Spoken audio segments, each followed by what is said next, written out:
this is certainly a topic in direct marketing meat that's really gained steam over the last 5-10 years, and with the COVID-19 situation, maybe as hot a topic as ever, as people look for alternative outlets to purchase meat aside from the grocery store. So as we go through this, we'll talk a little bit a lot from the producer side, some from the marketer side, and then some on the processor side of things, and things to consider. So why direct marketing? Well, the first is the benefits to the farmer, the ability to generate extra income as opposed to selling live animals. The type of production that producer is engaged in may not be rewarded in the current market or current production system. And we'll talk about that when we get to labeling. More control of the supply chain. As a direct marketer, other than the processing side of things, you have a lot more control of the product and are able to generate a greater portion of that retail food dollar. We talk a lot about being a price maker relative to being a price taker when we talk about commodity production.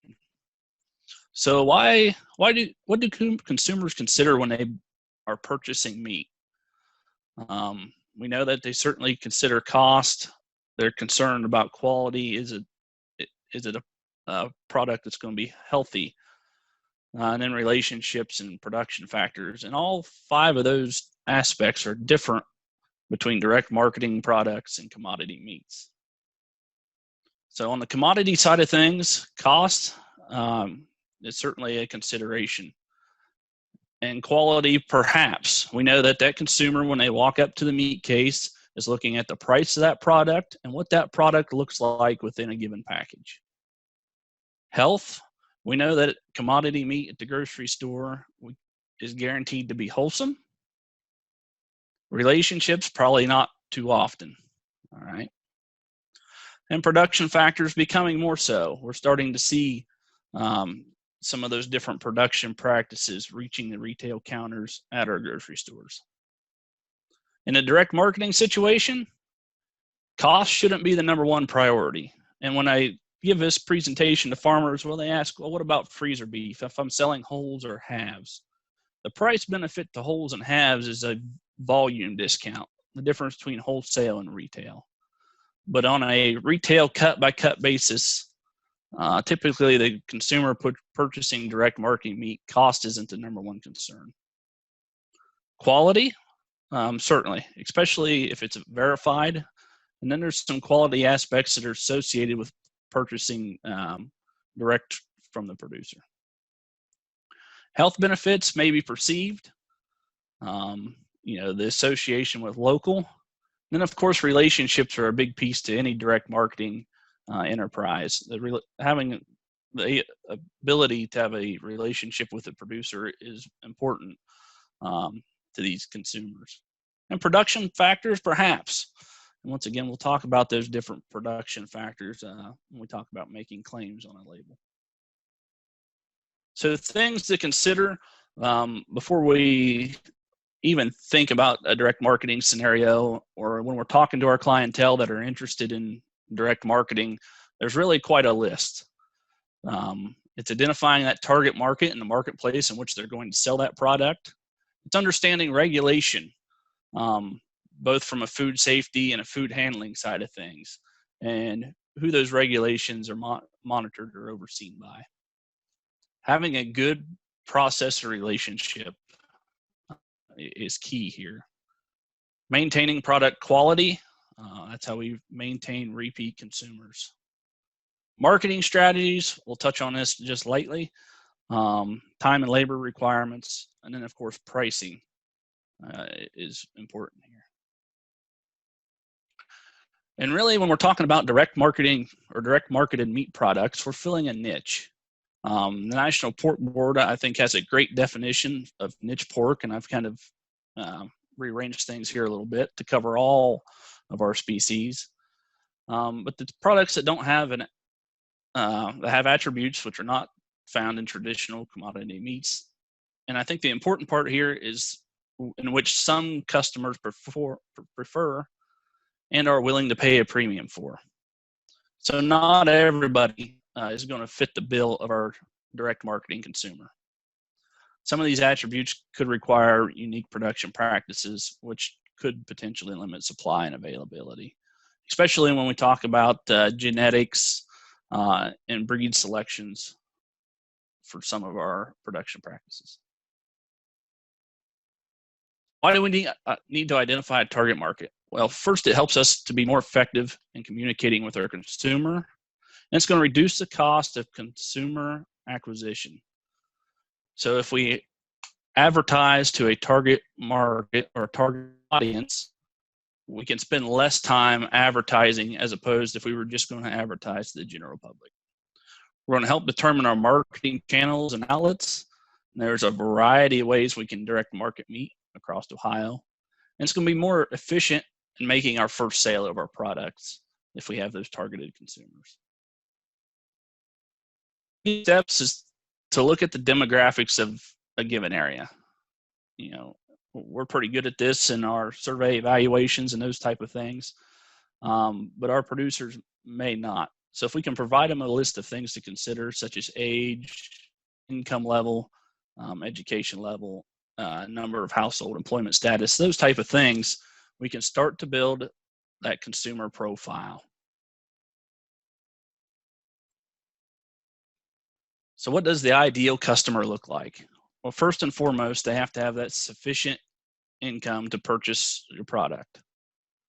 And then we have to have the ability to access the product. So whether we're selling at a farmer's market, selling directly off the farm, wholesaling, working with a local retailer, how can we get that product to consumer, and how are they willing to get to the product themselves? Then we need to recognize any potential benefits of the direct marketing product over the alternative. So what is the ideal consumer in terms of age for direct marketing? You know, often our targets are those with disposable income, retirees, suburban areas, and interesting enough, college-age students. We've seen some successes in direct marketing, targeting millennials, young professionals as well. Income, once again, we got to have that disposable income to spend on a premium product. Do they have kids? Are they concerned about what they're feeding their kids? And a lot of times the answer is yes. Values, is supporting the local farmer important to them? What is their lifestyle and what are their interests?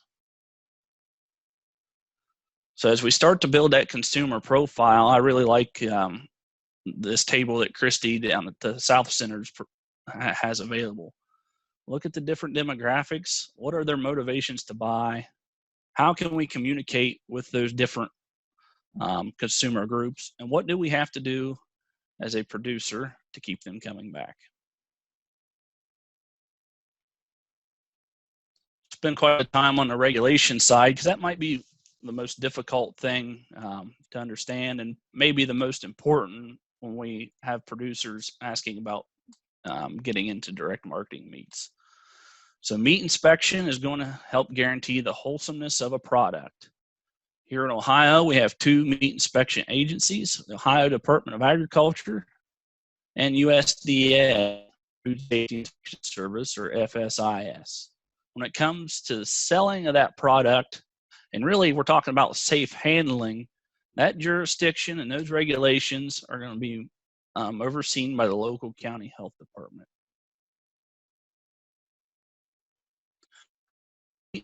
Ohio, I think Dr. Garcia hinted on this a little bit a couple weeks ago.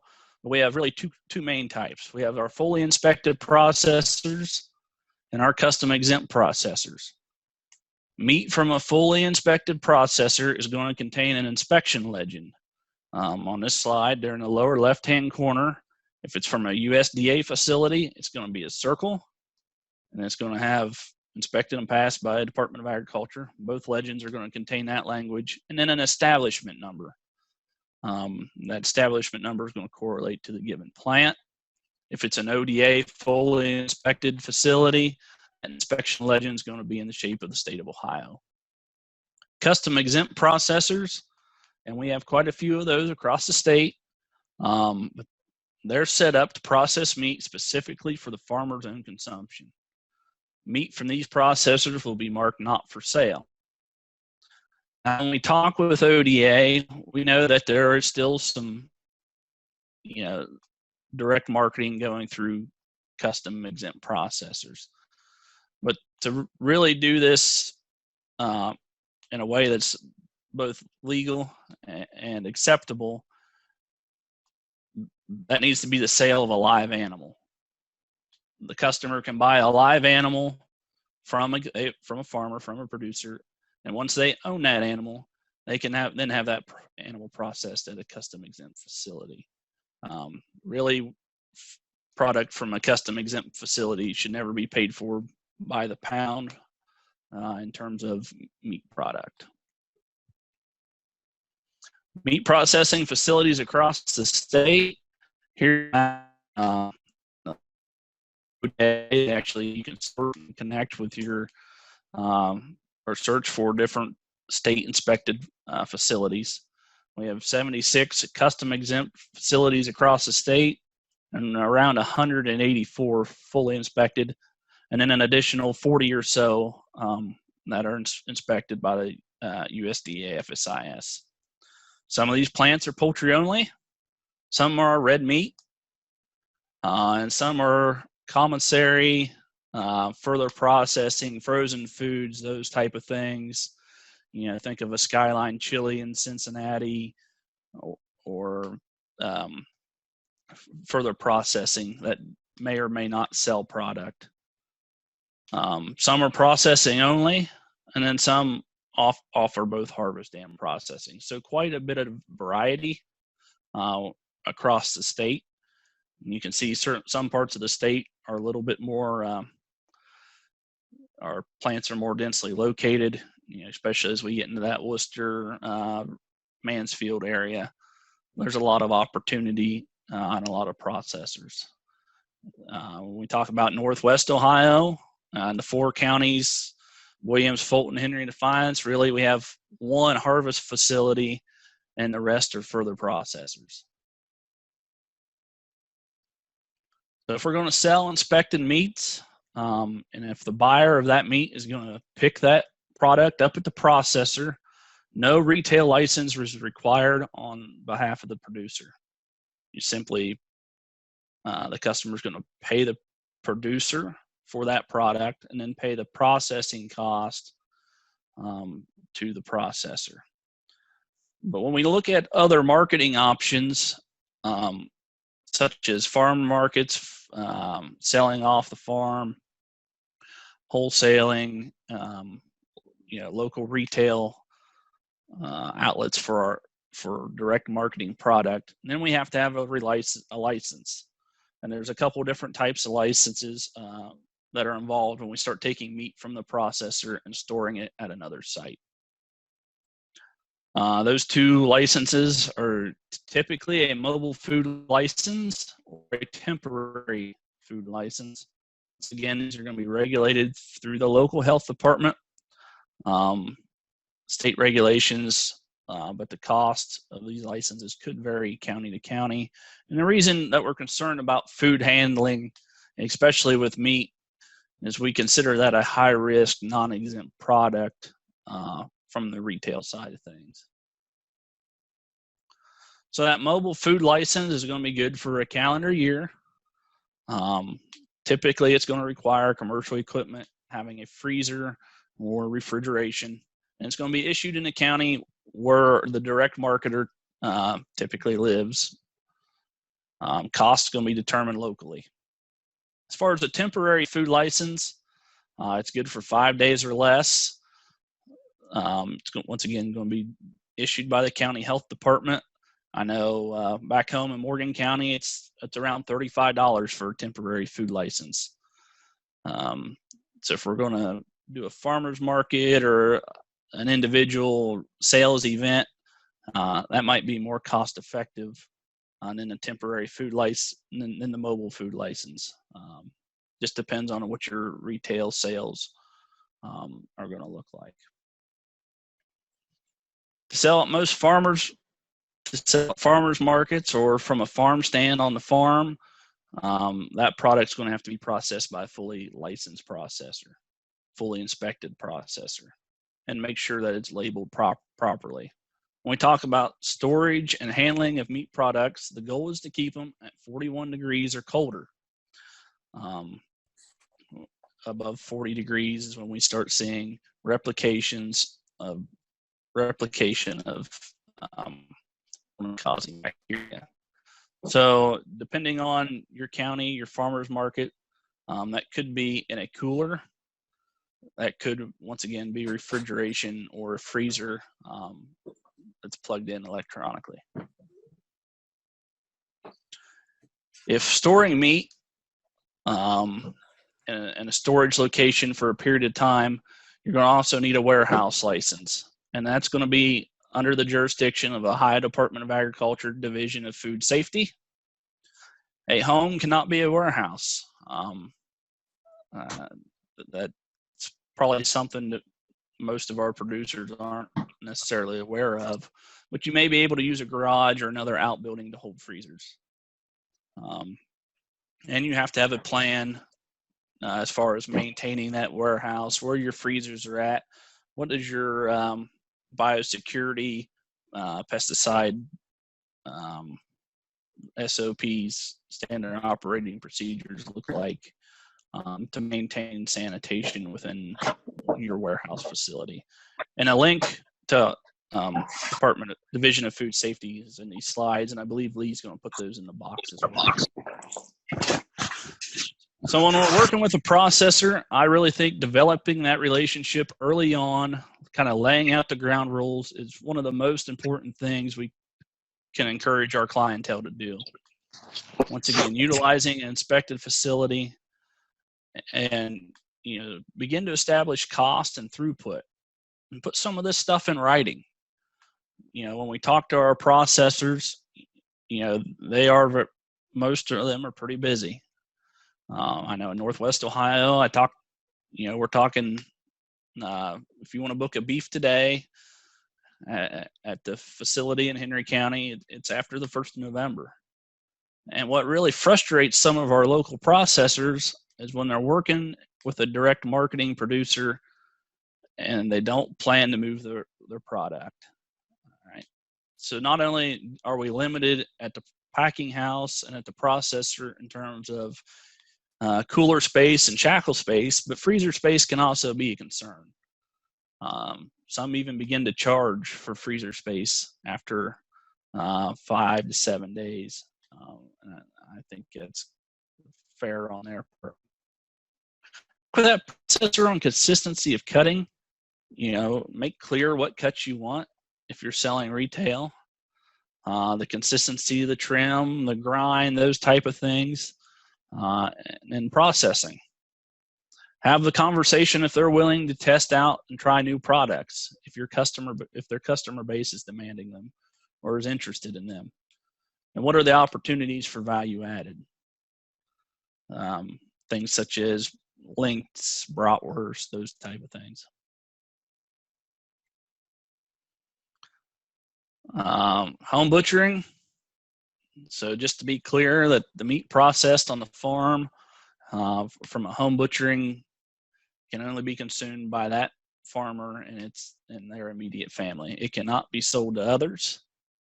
With the way things are right now, there's some talk about giving. Well, the last thing a swine producer wants to do is euthanize pigs. So can owner of that barn, give those pigs away to be home processed? To me, that's a little bit concerning, especially from a food safety side of things. I put in here potential ask the expert questions. These are ones that I've answered over the last 3 years, and usually fairly often from a direct marketing type scenario. One of them is, can somebody purchase a live animal from an operation and harvest it at that farm? The answer is no. home butchering needs to occur at the location of where that animal is going to be consumed by the owner or immediate family. Mobile slaughter in Ohio, some interest in that, particularly for sheep and goats and poultry. Those opportunities, to my knowledge, no longer exist. And we think about from a food safety standpoint, there's certainly some liability to those operations. Meat quality, I encourage you to review Dr. Garcia's presentation on meat quality. Typically, I'd spend quite a bit of time on that, but we've in the last few weeks. Any quality-related label claims must be verified. And what does that mean? So if you're going to advertise choice, prime, certified Angus beef type products, that product must be graded by the Ag Marketing Service at USDA. This is a common mistake I see a lot, especially with social media. You know, a farm puts up a flyer, they have whole, quarter, half, freezer beef type operation, but they're advertising it as choice or certified Angus beef. You know, then they put the location of the processor, and it's evident that product hasn't been graded. Grading does cost. It does cost an additional fee to have that grader in that facility. Can your price point justify having a graded product? Here in Ohio, there's currently very limited capacity for having especially beef products graded. There's a couple plants throughout the state. I know there's some interest from other facilities and perhaps looking at whether or not they can justify having a grader. Labeling requirements. New products, just keep in mind that getting a new label approved is a process. Typically at ODA, you're looking at a period of several months. USDA, weeks to months, depending on if it's a new product, if that product has some allergens, those type of things. So what needs to be on a label? Really, it's the basics. We need to have that standard of identity, the name of that cut, of course, a weight, the inspection legend, whether that's USDA or ODA. The date package, I think that's extremely important for direct marketers that are selling retail cuts of meat. That way they can manage a first in, first out inventory type system. Of course, safe handling instructions and the ingredients of any further processed products and allergens if there are any. USDA has a great fact sheet on what can and can't be on a label, especially as it relates to animal raising claims. Any animal raising claim that are going to be on the label typically going to require prior approval. Things such as raised without antibiotics, the organic stamp and legend, certified organic, grass-fed, and then raised without use of hormones, just as an example.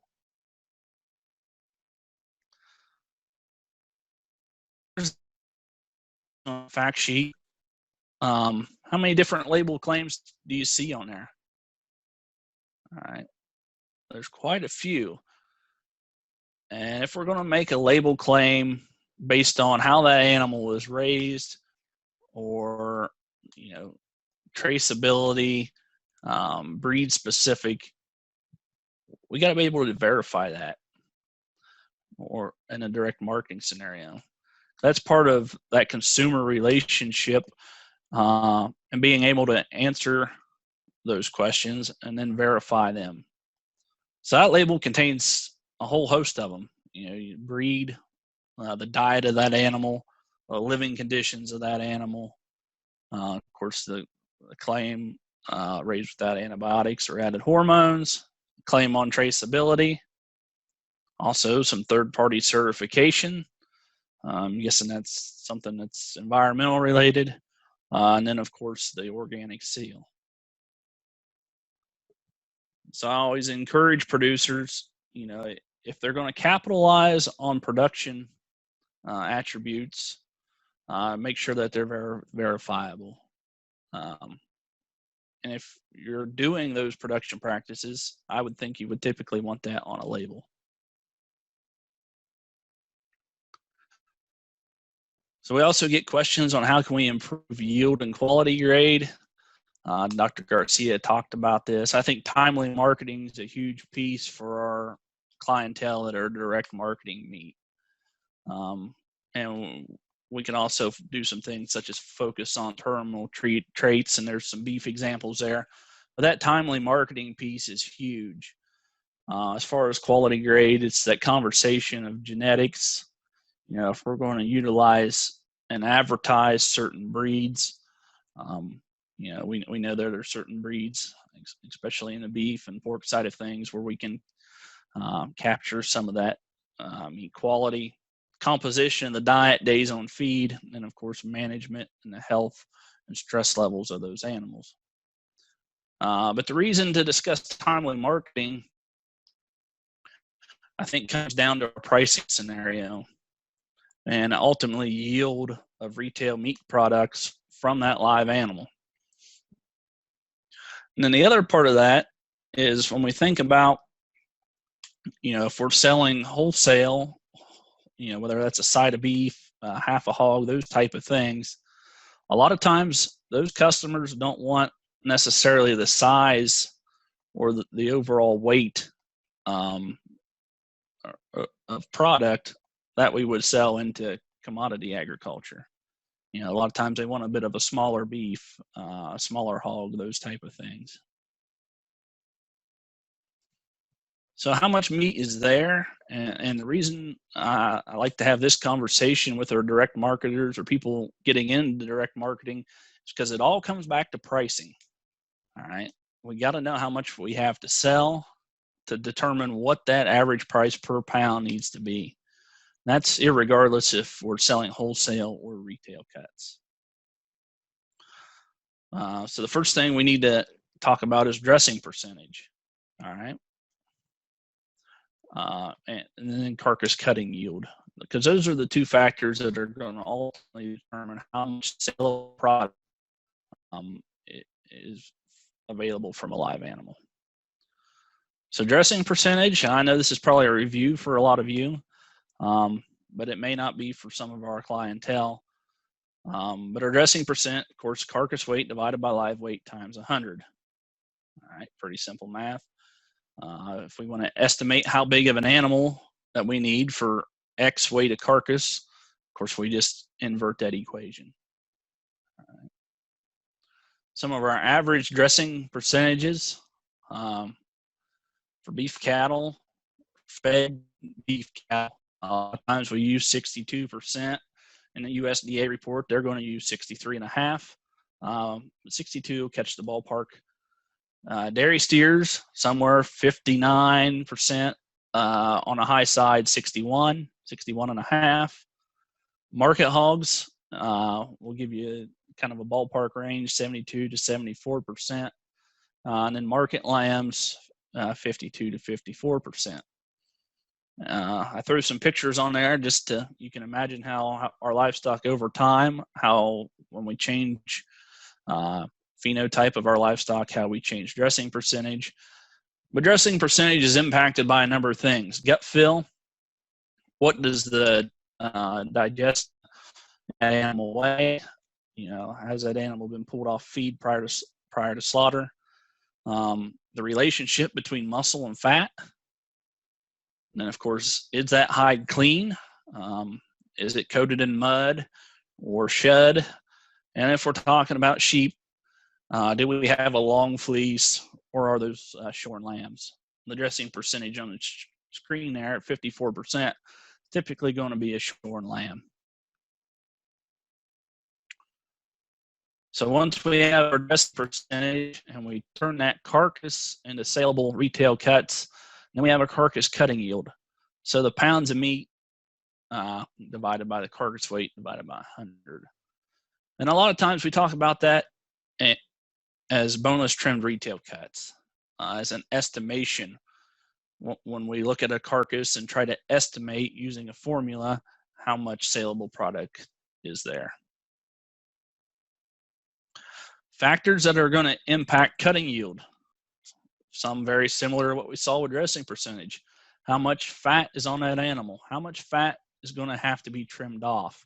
And that's why that timely marketing piece is so important when we talk about cost of production and price per pound. And then, of course, muscling, bone-in versus boneless product. The amount of fat that we leave on a cut. Are we going to trim to a 1/2 inch? Are we going to trim to a 1/4 of an inch? This is all going to affect yield. The leanness of a ground product. All right. Now, some of this is going to be dictated by the customer. You know, do they want 90-10 ground beef? Do they want a fat sausage, a high fat content sausage, those type of things. From an economic side, I encourage our producers to kind of think like the processor. All right. If I'm a processor with a retail case, or I'm cutting custom cattle or custom livestock, I've got to pay to get rid of fat and bone. All right. I got to pay to get rid of it, or I can sell it for dollars on a pound. But once again, a lot of this is going to be determined by our customer base. If our customer base likes bone-in product, that's great, because then I can then sell that bone for $1 on a pound, as opposed to the processor having to pay to get rid of it. This is a chart I think that describes the timely marketing piece of this very well. This is looking at beef yield. We got 5 cattle here. They all weigh the same. We can see the carcass weight increases slightly, dressing percentage, but cutability and boneless trimmed retail cuts goes down. So what are we adding here? We're adding fat. All right, we're adding fat to this animal. You know, on average, a lot of our cattle are yield grade 3s in terms of selling commodity beef. And you can see what the estimated pounds of saleable product there is. We also have the opportunity to market those animals, you know, if the customer wants a lighter weight carcass, and then increase the amount of saleable product. Pork yield. These come from some slides that Mark Meckling put together a few years ago, but it looks at the difference between whether we get bone-in product, closely trimmed product, or lean or fat, or just normal type grind. And we can see the differences there when we sell those bone-in chops and roast, and we have our regular pork sausage. Looking at a pig example, that's where we maximize the pound of product sold. All right. Whereas if we have a very fat pig that's light muscled, still weighs 250 pounds, but then the customer asks for bone, still closely trimmed in a lean grind, then we don't have as much saleable product. That's going to affect our pricing scheme. Once again, very similar with lamb. All right. Maybe not as drastic in terms of the amount of pounds reduced, but certainly a reduction when we look at fat, light muscled live animals. Then we got to consider seasonality from a direct marketing situation, especially if we're going to sell retail cuts of product. You know, maybe not as much as it once was. You know, brisket and steak. Certainly, we have a grilling season. We have a barbecue season. Ground beef, roast, maybe a little bit easier to get rid of. I put an asterisk besides more challenging our marketing scheme and knowing our consumer profile. If we have the consumer profile that fits these particular cuts, it's a lot easier to merchandise them. Value added, you know, looking at some of that non-traditional cuts of beef, you know, asking our processor to maybe cut a flat iron steak as opposed to just running that chuck over the bandsaw. To me, that's kind of value added. and then further processed product. Pork, once again, whole hams, very seasonal. You know, two days a year, Christmas, Easter. I eat ham on Thanksgiving because I don't like turkey. But we got to think about how to merchandise, especially a ham, in different ways. It's a large portion of a pork carcass that most aren't familiar with, other in a whole form, or you know, maybe it's things like deli meat, or we grind that product and incorporate it into a link, a patty, something smoked, those type of things. Bacon's pretty easy to sell. You know, I don't think any of our local processors are having any trouble moving bacon these days. And once again, the asterisks there, it all depends on a marketing plan and how you plan to utilize those cuts. Either through value added or your marketing. Lamb, we do some of this here at home. Probably doing chopped legs. A lot of people for lamb like stew meat. Do have some challenges with shoulders and ground product. All right. So what can we do to turn those into a value-added product? You know, things like gyro meat, lamb brats. I did a program with Tony Nye, and we had gyro patties. That was a great product down there at Wilmington College, and one we might work with here with our processor. So we look at the outlets that our clientele have to merchandise or to move this product. Of course, we can move it at the farm, you know, just right out of the freezer, at a farm market, at a farmer's market. Look at the retailer, the grocer. I think there's more and more interest in this web mail order delivery. We'll get to that, how that works. You know, time commitment, pricing, quality, those things. You know, the traditional freezer meat, halves, quarters, wholes. Then we have opportunity to market towards our ethnic populations, institutions, and maybe some others. So the next couple slides are from a fact sheet from the University of Maryland, and I think they summarize those locations of sale pretty well in terms of some of the challenges. You know, the challenges of getting into that market, how much time is required, and is that outlet compatible with off-farm employment? You know, I think as we look at the folks interested in direct marketing, you know, our small producers across the state, most of them aren't full-time farmers. So how does that play into a direct marketing scenario? And then the importance of product quality. And I'm always going to advocate that having a high quality product should be of utmost importance in a direct marketing scenario. Here's looking at those different outlets. We have risk, you know, what can we do in terms of volume, the level of marketing management required, cost, stress. I think in this day and age, you know, we talk a lot about farmer stress. You know, sometimes if we can make things easier, and as long as we're happy with the margin on that product, I think a lot of times that's going to dictate the route some of our direct marketers go. But this is from the fact sheet.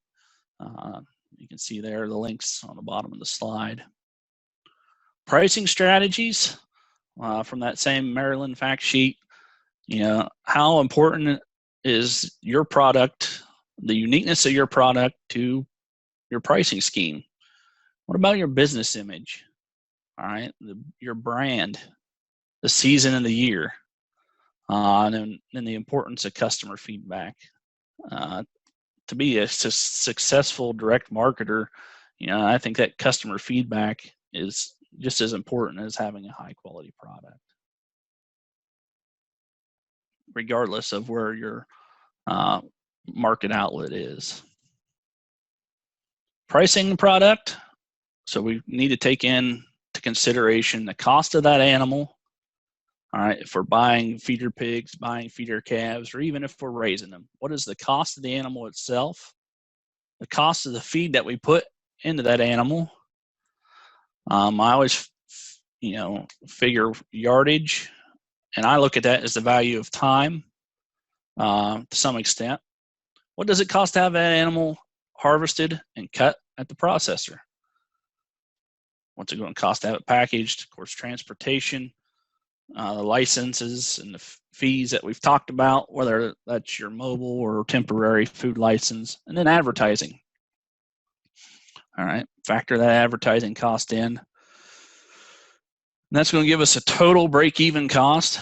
We divide that by yield, and that's going to give us our average price per pound that we need to have from a given animal, all right, to break even. This is where things get interesting in terms of pricing. As I talk with clientele and producers, we teach these programs, what should profit margin be? All right, I run into some situations where the producer, they don't want to charge more than a grocery store. But I think we got to encourage them to disconnect from that thought because of economies of scale. All right, I think that's a big piece of it. As a niche, as a direct marketer, we're not producing commodity beef, pork, lamb, poultry, whatever the case might be. And if we know our target market, and I've done some market research, that should allow those producers to know what price their product can demand. And a lot of times they can use price, to differentiate themselves from the commodity players, all right, from the retailers. Because to some extent, I think that's what their customer base is looking for. And just real quickly here, we could spend a whole hour on building a brand in terms of direct marketing. We've got some great colleagues and resources that teach the brand side of things, whether it's the market ready, device ready, how to use social media, those type of programs. But I think at a real basic level, we have to have a brand identity, and that's identifying our core mission, vision, and values of what we want our product to stand for, what we want our or what our clientele want their product to stand for. They need to have a brand promise and deliver on that promise. And I think in a direct marketing situation, that promise probably needs to focus on quality. We can talk about local and those type of things. But if we have a direct marketer that produces a quality product, that certainly makes that enterprise a lot more profitable than a direct marketer that doesn't have a quality product. Brand personality, the consumer wants to connect with the producer. All right, how do our producers establish that personal connection? Either through the product or through conversation itself. Then there's brand signals, elements that are tangible, whether it's a logo, but whatever it is, it needs to be memorable, hopefully in a good way, and recognizable. All right, think about some of the biggest brands that we interact with on a daily basis, whether it's Coca-Cola, John Deere. Think about what they do in terms of building a brand, or what they've done in terms of building a brand. After teaching this, a handful of times, you kind of see some of the marketing don'ts. I encourage producers not to misrepresent their product, whether it's in terms of quality. We talked about the social media thing, whether it's in terms of science, regulation, that their product's healthier than commodity meats, those type of things, without having the science or the verification to back it up. And when, if we get online and look at some of the websites that our clientele have out there, being careful not to be negative towards commodity meats. Remember, in a direct marketing scenario, we're filling a niche. we need different opportunities, different sources of food to meet everybody's wants and needs. And I certainly encourage producers not to be negative. And then, of course, neglecting inventory and the retails. If you're merchandising retail cuts, making sure it's a first in, first out situation, and merchandising that whole carcass. We know if we've got a beef animal, there's only so many ribeyes, there's only so many strip steaks that we're going to have on inventory. But we got a whole lot more ground beef. So how much ground beef do we need to sell to keep on pace with our prime cuts? And there's just an example there of what I've found on a website. Advertising. Certainly, once again, not to pick on somebody, but we don't want to be negative or misrepresent the product at any level. Marketing resources. When I started my career in extension, I'm not sure that I knew that these resources were available. There's a tremendous amount of information at sales centers, the direct marketing team. I've had Eric Barrett teach an abbreviated course of the device ready and how to use social media. And from a marketing standpoint, this is where I like to direct those people that come to a program and are serious about making direct marketing a sustainable enterprise in their production systems.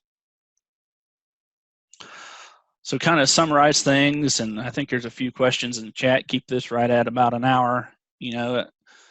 Our producers that are interested in direct marketing first need to do the research, understanding their target market and what marketplace that best fits them and their time schedule and their needs is of utmost importance.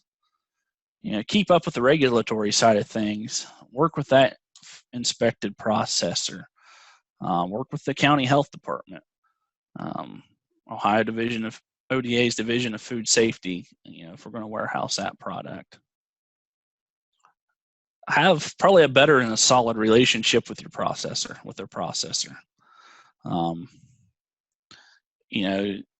Our processors in the state, a lot of them, like I said, they're very busy. Maintaining a throughput schedule if possible, and be courteous of their time and space. But also work with them to, if they're willing, to be creative and do some of that further processing and those type of things. I think a lot of this hinges on producing a quality product, and having repeat customers. As I talk with some of our, local meat processors here, they're as busy as they've ever been. Some of them have had record retail sales. Most of them have had record retail sales over the last 4 to 6 weeks. And if they can keep 10% of that new sales, I think a lot of them will be happy. Those people are coming back because they're producing a quality product. Don't overestimate yield. I think as a producer and a farmer, that's, there's some potential there. Sometimes we get barn blind or field blind, whatever the case might be. And make sure not to underprice product. There should only be rare situations in a direct marketing scenario where we're underpricing the competition. And then once again, building that effective brand, I think that's an hour-long, 2-day talk all within itself. But if we can get those producers pointed toward the right direction and to those right resources, I think that's a tremendous start into building a brand.